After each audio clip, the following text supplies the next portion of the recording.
रूही बहुत सुंदर और प्यारी लड़की थी और उतने ही प्यारे थे उसके बाल जो उसके घुटनों तक आते थे, जिनसे वो बेहद प्यार करती थी। पर कहते हैं ना, सुबह के साथ रात भी आती है और खुशी के साथ परेशानी भी। उसकी परेशानी थी उसके सर की जुएं, जिनसे वो बहुत परेशान थी। ऐसे एक दिन रूही की माँ शुभा उससे कहती है, अरे रूही, तुझे बदबू आ रही है क्या? मेरा तो दम घुट रहा है। आय हाय। माँ, वो बदबू मेरे बालों से आ रही है। वो मेरी सहेली सीमा है ना, उसकी देवर की बीवी के पड़ोस की भाभी ने बताया है कि अगर बालों में गाय का गोबर और मुल्तानी मिट्टी, एलोवेरा मिलाकर लगाते हैं ना, तो जुएं मर जाती हैं सारी। तू दिमाग से पैदल है क्या? किसी भी एरे गहरे की बात मानकर कुछ भी लगा लेती है। आज कोई कह रहा है मिट्टी लगा लो, कल को कोई कहेगा टट्टी लगा लो, तो क्या लगा लेगी? पर माँ, ये परवर कुछ नहीं, तुझे 1000 बार बोला है, एक बार गंजी हो जा, बाल आ जाएंगे। तू किसी की सुनती ही नहीं है। माँ, मैं अपने बालों से बहुत प्यार करती हूँ और मैं बाल नहीं कटवाऊंगी। सब मेरा मजाक बनाएंगे। आप देख लेना, इस नुस्खे से मेरे सर की सारी जुएं मर जाएंगी। जुओं का तो पता नहीं, पर अगर तूने अपना सर नहीं धोया तो मेरे हाथों से तू मर जाएगी। जा जाकर सर धो। रूही सर धोने चली जाती है। इतनी मेहनत और लाख कोशिशों के बाद भी उसके सर की जुएं खत्म नहीं होती। और एक दिन रूही का प्रेमी दुष्यंत उससे कहता है, रूही, तुमने कहा था ना तुम्हारे सर की जुएं खत्म हो जाएंगी तो तुम मुझसे शादी करोगी, लेकिन तुम्हारी जुएं खत्म नहीं हो रही, लेकिन मेरी उम्र जरूर खत्म हो रही है। अरे माँ को कितना बहाना दूं? अरे मुझसे नहीं होता ये सब। अगर तुमको शादी करनी है मुझसे तो बताओ और करो, अगर नहीं करनी है तो मैं किसी और से कर लेता हूँ। नहीं दुष्यंत, ऐसा मत कहो। मैं तुमसे प्यार करती हूँ, पर मेरी जुओं का क्या करेंगे? अरे क्यों चिंता करती हो? हर पति पत्नी सुख और दुख तो बांटते हैं, हम जुए बांट लेंगे। रूही खुश हो जाती है और दुष्यंत को गले लगा लेती है, जिसके बाद परिवार की रजामंदी से दोनों की शादी हो जाती है।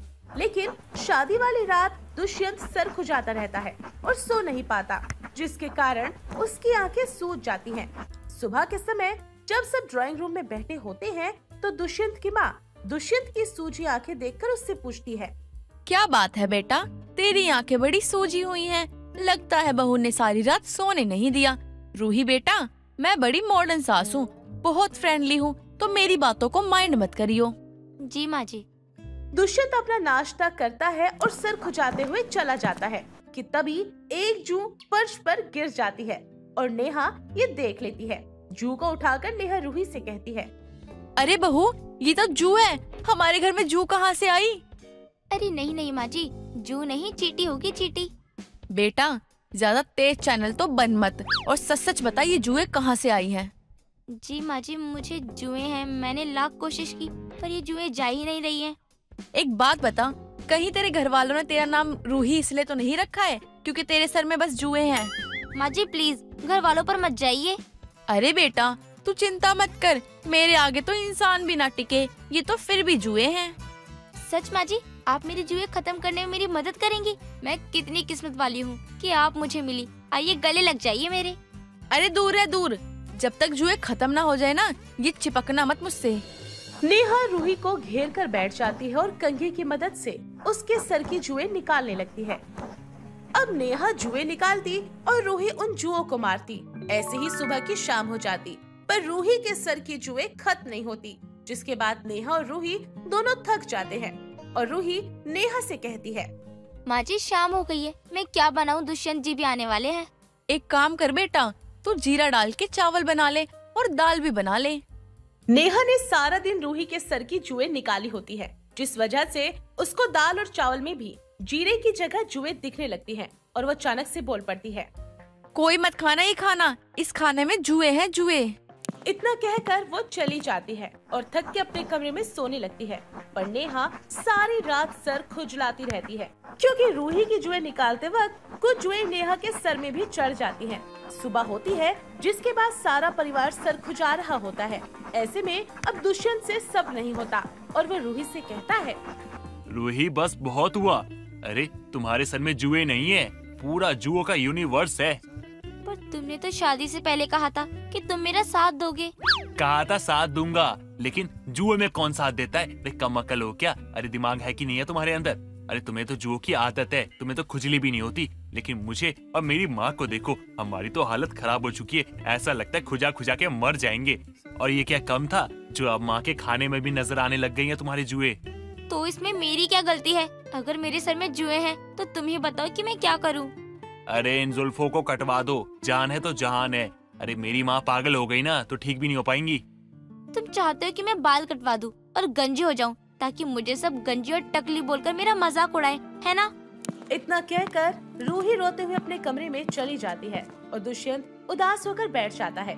इतने में ही वहाँ नेहा आती है और कहती है, क्या हुआ बेटा, तू ऐसे क्यों बैठा है?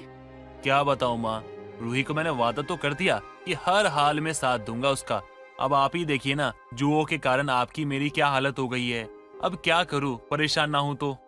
बेटा, अगर तूने उसका साथ देने का वादा किया है तो तुझे हर पल उसका साथ देना चाहिए। पर माँ वो कैसे? एक तरीका है, पर क्या तू अपने प्यार की परीक्षा देने के लिए तैयार है? हाँ माँ, बस बताओ करना क्या है। नेहा बाहर जाती है और कुछ देर बाद नाई को लेकर घर पर आ जाती है।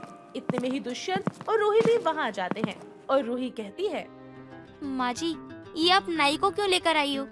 मैं ये नाई इसलिए लेकर आई हूँ क्योंकि हमें तेरे बाल कटवाने हैं और तुझे गंजा करवाना है ताकि हमें इन जुओं से छुटकारा मिल सके।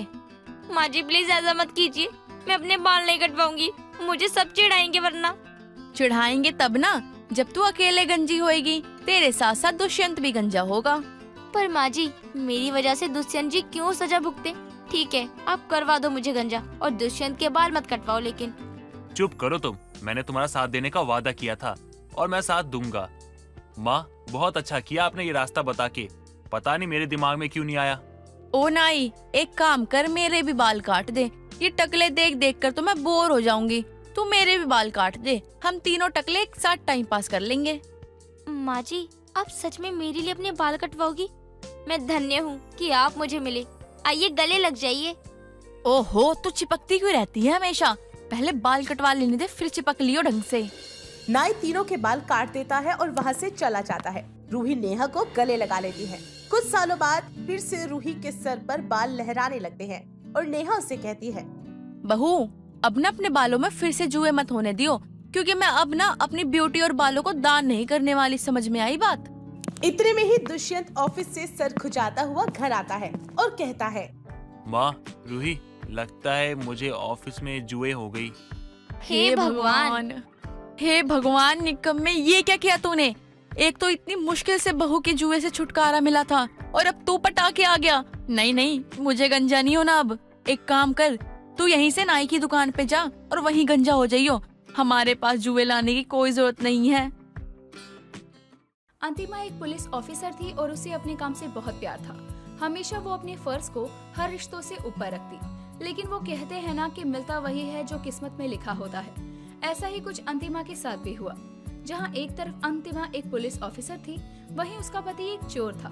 लेकिन अपने पति की सच्चाई से अनजान वो अपने ससुराल वालों के साथ बहुत प्यार से रह रही थी।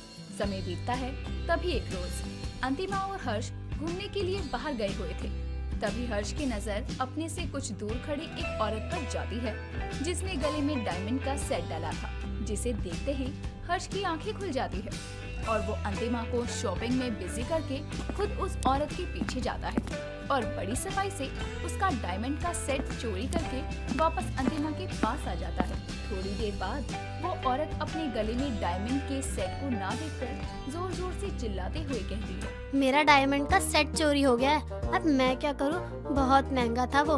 किसी ने मेरे डायमंड का सेट चोरी कर लिया। कौन है वो? सीधा सीधा खुद सामने आ जाओ, वरना मैं पुलिस को बताऊंगी। हर्ष, मुझे लगता है हमें वहाँ चलना चाहिए। कम से कम पता तो चले कि किसने उसका डायमंड सेट चोरी किया है। क्या यार, तुम भी ना अपनी पुलिसगिरी दिखाने लगी। ये इलाका तुम्हारा नहीं है तो शांत रहो। चलो हम और कहीं चलते हैं। क्या पता वो लेडी झूठ बोल रही हो, क्योंकि ना कोई इतना बड़ा पागल तो है नहीं कि डायमंड सेट पहनकर बाहर घूमेगा। ये सब बस पब्लिसिटी के लिए होता है। फिर भी हम एक बार चलते हैं ना। मेरा दिल कह रहा है हमें उसकी हेल्प करनी चाहिए। वैसे तुम्हारी बात सही है, क्योंकि वो सेट तो मैंने भी उसके गले में ही देखा था। तभी मुझे लग रहा था कहीं ये चोरी ना हो जाए, और देखो वही हो गया। मैडम, कम से कम यहाँ तो पुलिसगिरी से ऑफ ले लो। अगर ढूंढना भी होगा ना तो यहाँ की पुलिस ढूंढे, हम क्यों। हर्ष जैसे तैसे करके अंतिमा को वहाँ जाने से रोक लेता है और उसे अपने साथ लेकर घर आ जाता है। और कुछ दिन बाद अंतिमा के जन्मदिन पर वही डायमंड का नेकलेस गिफ्ट कर देता है, जिसे देखते ही अंतिमा की सास ममता कहती है, क्या बात है बेटा, गले का सेट तो बहुत प्यारा लाया है, बहू का कहाँ से लिया? माँ, ये डायमंड सेट मैंने खुद ऑर्डर करके बनवाया है, पर पता नहीं अंतिमा को पसंद आया कि नहीं, ये तो वही बता सकती है। हर्ष जी, मुझे सेट तो बहुत पसंद है, लेकिन मुझे लग रहा है कि ये वही सेट है जो मैंने उस लेडी के गले में देखा था। हद है यार, तुम्हारे कहने का मतलब क्या है? मैं चोर हूँ? उस लेडी का नेकलेस मैंने चुराया है और लाकर तुम्हें दे दिया। पूरा मूड ही खराब हो गया। हर्ष इतना कहकर गुस्से में वहाँ से चला जाता है, जिसके बाद अंतिमा उसके पीछे जाती है और उसे सॉरी बोलकर वो सेट पहन लेती है। जिसके बाद सभी लोग केक कटिंग करके पार्टी को एंजॉय करते हैं। ऐसे ही समय बीतता है, लेकिन हर्ष अपनी चोरी करने वाली आदत से बाज नहीं आता। ऐसे ही एक रोज हर्ष बैंक से बहुत सारे पैसे चोरी करके लोगों से बचकर भाग रहा था।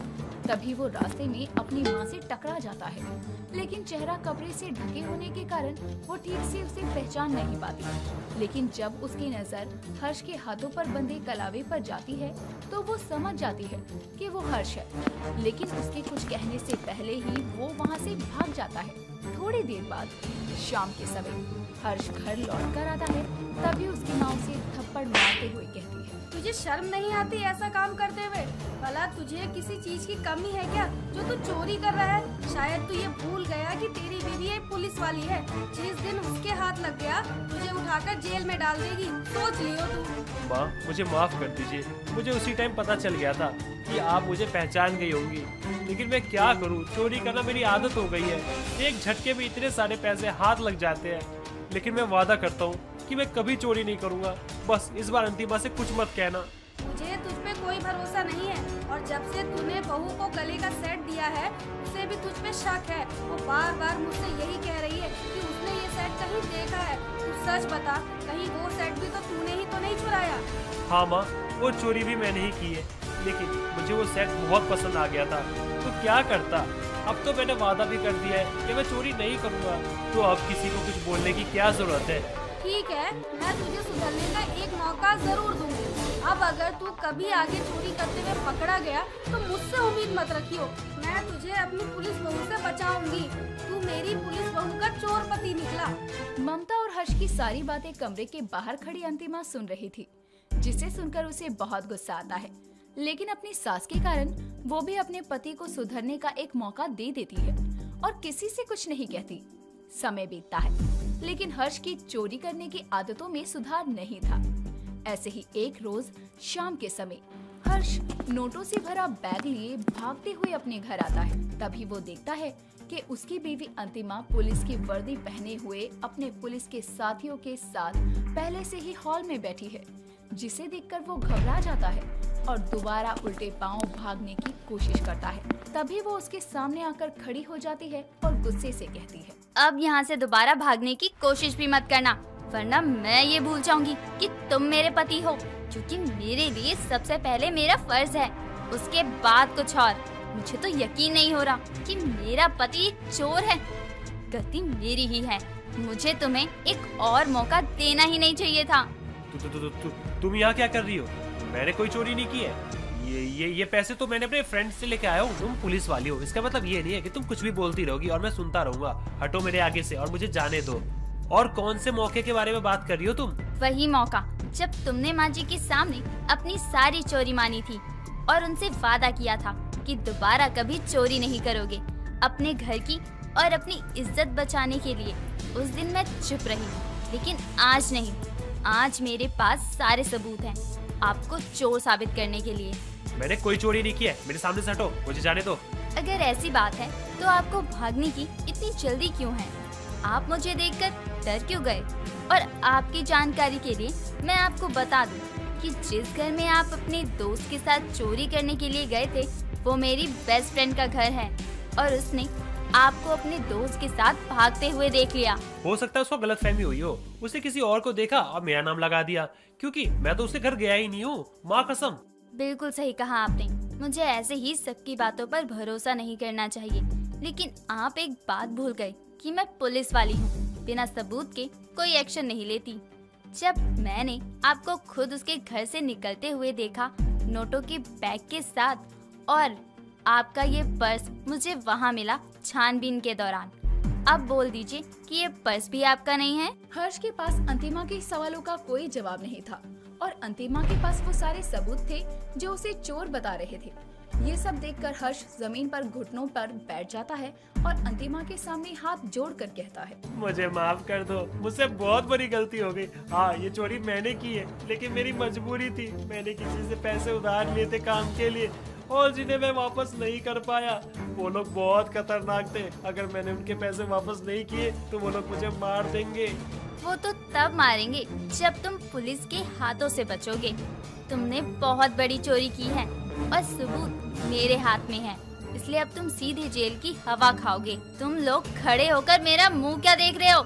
ले जाओ इन्हें यहाँ से। तुम ऐसा नहीं कर सकती, मैं तुम्हारा पति हूँ। लोग क्या कहेंगे? सभी माँ को ताना मारेंगे कि उनकी पुलिस बहू ने अपने चोर पति को जेल के अंदर डाल दिया है। उन्हें कितनी शर्म आएगी। उन्हें सबसे ज्यादा शर्म ये जानकर आएगी कि उनके बेटे ने अपना जुर्म छुपाने के लिए अपनी माँ की झूठी कसम खाने से पहले एक बार भी नहीं सोचा। तुम तो बस अब जेल की हवा खाओगे। और रही बात पति की, तो तुम जैसा चोर पति मेरा कभी नहीं हो सकता। अंतिमा इतना कहकर हर्ष के हाथों में हथकड़ी पहनाकर उसे खींचते हुए घर से बाहर लेकर जाती है और गाड़ी में बिठाकर पुलिस थाने लेकर जाती है। इस तरह से ममता की पुलिस बहू के चोर पति को अपने किए की सजा पूरी जिंदगी भुगतनी पड़ती है। अपने पति हार्दिक को जिंदा लाश की तरह आंखें बंद किए बिस्तर पर पड़ा देखकर आरती के सब्र का बांध टूट जाता है और वो मंदिर पहुंचकर भगवान के सामने अपने सर को पटक पटक कर रोते हुए उनसे विनती कर रही होती है। उसके सर से बहुत ही खून निकल रहा होता है, फिर भी वो अपना सर पटकना नहीं छोड़ती। उसकी ऐसी हालत देखकर सभी हैरान थे। तभी एक औरत उसके पास आती है और उसे अपना सर पटकने से रोकते हुए कहती है, बहन बस भी करो, क्यों अपने आप को इतनी तकलीफ दे रही हो? इससे तुम्हारी तकलीफ कम नहीं होगी बल्कि और बढ़ेगी। तुम ऐसा क्यों कर रही हो? रुक जाओ।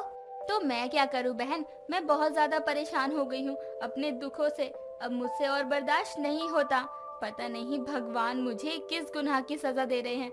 मैंने तो कभी किसी का बुरा नहीं किया, पर फिर भी मेरे साथ इतना गलत क्यों कर रहे हैं भगवान?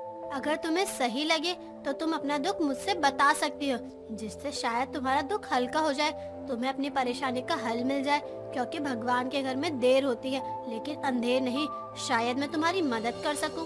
वो औरत आरती को समझा ही रही होती है कि तभी आरती बेहोश हो जाती है और वो आरती को लेकर अपने घर चली जाती है और उसे सोफे पर लेटाकर थोड़ी देर बाद जब उसे होश आता है तो वो कहती है, मैं यहाँ कैसे आई? मैं तो मंदिर में थी ना। तुम घबराओ मत, तुम मेरे घर में हो। मैं तुमसे बात कर रही थी कि तुम तभी बेहोश हो गई थी। मैं तुम्हें अपने घर पर ले आई। अब तुम ठीक हो? हाँ मैं ठीक हूँ। आज के इस मतलबी जमाने में कोई ऐसा इंसान भी होगा, यकीन नहीं होता। मेरी इतनी मदद करने के लिए धन्यवाद। अब बताओ तुम क्यों परेशान हो इतना? क्या बात है? अब मैं क्या बताऊं? मैं अपने पति की बीमार हालत को लेकर काफी परेशान हूँ। मैंने उनका बहुत इलाज करवाया लेकिन कोई फायदा नहीं हुआ। उनकी सांसें चल रही हैं लेकिन ना ही वो अपनी आंखें खोलते हैं, जैसे कोई जिंदा लाश पड़ी हो, बस वैसे ही है। डॉक्टर के पास भी उनकी ऐसी हालत का कोई जवाब नहीं है। मुझे कुछ समझ नहीं आ रहा कि मैं क्या करूं। तुम एक काम क्यों नहीं करती? अपने पति को किसी बाबा को दिखा दो। मुझे लगता है किसी ने उसके ऊपर कुछ करवा दिया है जिसके कारण उसकी ऐसी हालत है। तुम ये क्या कर रही हो? आज के टाइम में भी ऐसा कुछ होता है क्या? मुझे इन सब चीजों पर बिल्कुल भी विश्वास नहीं है। ये सब बातें सिर्फ लोगों को भ्रमित करने के लिए होती हैं बस। वो तुम्हारी मर्जी है कि तुम्हें इस पर विश्वास करना है या नहीं, लेकिन जहाँ तक मुझे लगता है कि तुम्हारे पति के साथ ऐसा ही हुआ है। अपने लिए ना सही लेकिन अपने पति के लिए ही सही। लेकिन एक बार तुम्हें इस बारे में सोचना चाहिए और अपने पति को किसी बाबा को दिखवाना चाहिए। चलिए 1 मिनट के लिए मैं आपकी बात मान भी लूं तो मैं ऐसे किसी बाबा को जानती भी नहीं हूँ। मैं अपने पति के बारे में कैसे और किससे पूछूं? अगर ऐसी बात है तो मैं तुम्हें एक बाबा का एड्रेस देती हूँ जो तुम्हें शिव मंदिर के पीछे वाले कमरे में मिलेंगे। मुझे पूरा यकीन है कि उनके पास तुम्हारी परेशानी का हल जरूर मिलेगा और वो एक पैसे भी नहीं लेते हैं। उन्होंने मेरी भी बहुत मदद की है। मुझे लगता है तुम्हें एक बार उनसे मिलना चाहिए। दिन पर दिन अपनी पति की बिगड़ती हुई हालत को देखकर आरती उस औरत की बात मान जाती है। उससे बाबा का एड्रेस लेकर वहां पहुंच जाती है और जैसे ही वो कमरे के अंदर पहुंचती है तो चारों तरफ शीशे की दीवार देखकर उसका सर घूमने लगता है और वो वापस जाने लगती है। तभी वहीं कोने में बैठा बाबा उसे रोकते हुए कहता है, बिना अपने सवालों के जवाब लिए कहाँ जा रही हो बेटी? तुम्हारे पति की जान सच में खतरे में है। तुम्हारे पति की आत्मा पर किसी बुरी शक्ति ने कब्जा कर लिया है। अगर तुमने अपने पति को जल्दी उस आत्मा से आजादी नहीं दिलाई तो तुम हमेशा हमेशा के लिए अपने पति को खो दोगी। बाबा, लेकिन आपको ये सब कैसे पता? मैंने तो आपको कुछ बताया ही नहीं। और अगर आप इतना सब कुछ जानते हैं तो आपके पास मेरी परेशानी का हल भी होगा। बताइए ना, मैं कैसे अपने पति की आत्मा को आजाद करवाऊं? आरती की बात सुनकर वो बाबा उसे एक बड़ा सा शीशा देता है, इस बात से अनजान कि वो शीशा कोई मामूली शीशा नहीं बल्कि एक जादुई शीशा है। वो हैरान होकर बाबा से कहती है, बाबा, आप मुझे मेरी परेशानी का हल बताने की जगह मुझे ये शीशा दे रहे हैं, इसका मैं क्या करूँगी? मैं बस तुम्हें इतना ही कहूँगा कि समय आने पर यह शीशा ही तुम्हारे सारे सवालों का जवाब देगा। अब तुम जा सकती हो। बाबा की बात सुनकर आरती चुपचाप वो शीशा लेकर अपने घर चली जाती है और अपने कमरे में रख देती है। समय बीतता है। तभी एक रोज रात के समय उसे शीशे में से एक आवाज सुनाई देती है, मुझे बचाओ, मुझे यहाँ से बाहर निकालो, मेरा यहाँ दम घुट रहा है, निकालो मुझे यहाँ से बाहर निकालो। शीशे से निकली आवाज सुनकर उसकी आंखें खुल जाती हैं और वो घबराते हुए जैसे तैसे करके शीशे के सामने जाती है। तभी उसे एक आवाज फिर से सुनाई देती है, तुम्हारे पति की आत्मा दूसरी दुनिया में एक कलश में कैद है। तुम्हें दूसरी दुनिया में जाकर उस कलश को खोलकर उसे शीशे से बाहर फेंकना होगा, तभी तुम अपने पति की जान बचा सकती हो। मैं अपने पति की जान बचाने के लिए कुछ भी कर सकती हूँ, लेकिन मैं दूसरी दुनिया में कैसे जाऊँगी? तुम दूसरी दुनिया में शीशे की मदद से जाओगी। जैसे ही तुम अपनी आंखें बंद करके शीशे को स्पर्श करोगी, तुम दूसरी दुनिया में पहुंच जाओगी। लेकिन वहाँ बहुत सी बुरी शक्तियाँ हैं जो तुम्हारा रास्ता रोकेंगी, और अगर समय रहते तुम अपना काम पूरा करके नहीं लौट पाई तो तुम दोबारा अपनी दुनिया में नहीं लौट पाओगी। मैं अपने पति की जान के बदले में किसी भी शक्ति का सामना कर सकती हूँ। आरती इतना कहकर अपनी दोनों आंखें बंद करके जैसे ही शीशे को स्पर्श करती है, वैसे ही वो दूसरी दुनिया में पहुंच जाती है। और जैसे ही वो अपनी आंखें खोलती है, तभी उसकी नजर उस कलश पर जाती है जिसमें उसके पति की आत्मा कैद होती है। और वो जैसे ही उस कलश को उठाने के लिए आगे बढ़ती है, तभी एक काली सी परछाई उसके सामने आकर कहती है, तुझे हमारी दुनिया में आने से डर नहीं लगा? तुझे क्या लगा कि तू अपने पति को आसानी से छुड़वा लेगी? ये तेरी गलतफहमी है। अब तू भी यहाँ से बचकर वापस नहीं जा सकती है। तुम कौन हो और तुमने मेरे पति को कैद क्यों कर रखा है? छोड़ दो मेरे पति को। क्या बिगाड़ा है मेरे पति ने तुम्हारा? तेरे पति की जान तेरे ही जानने वालों ने दांव पर लगाई है। उसे कैद करने के लिए मुझे बुलाया गया था और अब मैं उसे नहीं छोड़ने वाली। उसकी आत्मा हमारी है। बस कुछ दिनों की बात है, उसके बाद तेरे पति की जान भी मेरी होगी और मैं तुझे भी नहीं छोड़ूंगी। वो परछाई इतना कहकर अपनी शक्तियों की मदद से उस पर वार करने लगती है। अपनी जान बचाते हुए उसकी नजर अपने हाथों में बंधी घड़ी पर जाती है, जिसके अनुसार उसकी दूसरी दुनिया का दरवाजा बंद होने में बस कुछ ही समय बाकी रह गया था। जिसके बाद वो काली परछाई को बातों में लगाकर जैसे तैसे करके उस कलश को शीशे से बाहर फेंक देती है, जिससे वो कलश खुल जाता है और उसके पति की आत्मा उसके पति के शरीर में प्रवेश कर जाती है और उसकी आंखें खुल जाती हैं। तभी उसकी नजर जादुई शीशे पर जाती है जिस पर लिखा होता है, मैंने तुझे कहा था ना कि इस दुनिया से कोई बाहर नहीं जा सकता। तूने अपने पति की जान तो बचा ली, लेकिन उसके बदले तुझे अपनी जान गंवानी पड़ेगी। मैंने कहा था ना कि मुझे एक जान चाहिए, चाहे फिर वो तेरी हो या तेरे पति की। शीशे पर लिखे शब्दों को पढ़कर उसका पति जोर जोर से रोने लगता है। तभी उसकी माँ सुगंधा भी वहाँ आ जाती है और अपने बेटे को पैरों पर खड़ा देखकर काफी खुश होती है। वो उसे जोर से गले लगाकर रोने लगती है। तभी हार्दिक उसे शीशे की तरफ इशारा करता है, जिस पर लिखे शब्दों को पढ़कर उसके होश उड़ जाते हैं और वो रोते हुए कहती है, बहू, मुझे तो पता ही नहीं था कि ये तेरा जादुई शीशा है या तू ऐसा कुछ करने वाली है, वरना हम तुझे कभी ऐसा कुछ करने को नहीं कहते। बहू, तेरे बिना हम अधूरे हैं, तो वापस आजा बहू, प्लीज वापस आजा। तभी शीशे से आरती की आवाज आती है, माँ जी आप रोइए मत, जो होना था वो हो गया। मैंने आपके बेटे को सही सलामत आपको दे दिया है। अब आप दोनों एक दूसरे का साथ देना और एक दूसरे का ख्याल रखना। मेरा और आपका साथ यहीं तक था। माँ जी मुझे माफ कर दीजिए, आपसे मैंने ये सब छुपाया। आरती की बात सुनकर हार्दिक जैसे ही उसके पास जाने के लिए उस शीशे को छूता है, तभी वो शीशा टूटकर बिखर जाता है और इस तरह से सुगंधा की बहू और उसका जादुई शीशा हमेशा के लिए समाप्त हो जाता है। दोस्तों, अगर आपको ये कहानी पसंद आई तो इसे लाइक करें, शेयर करें और कमेंट करके बताएं कि कहानी में आपको सबसे अच्छा क्या लगा।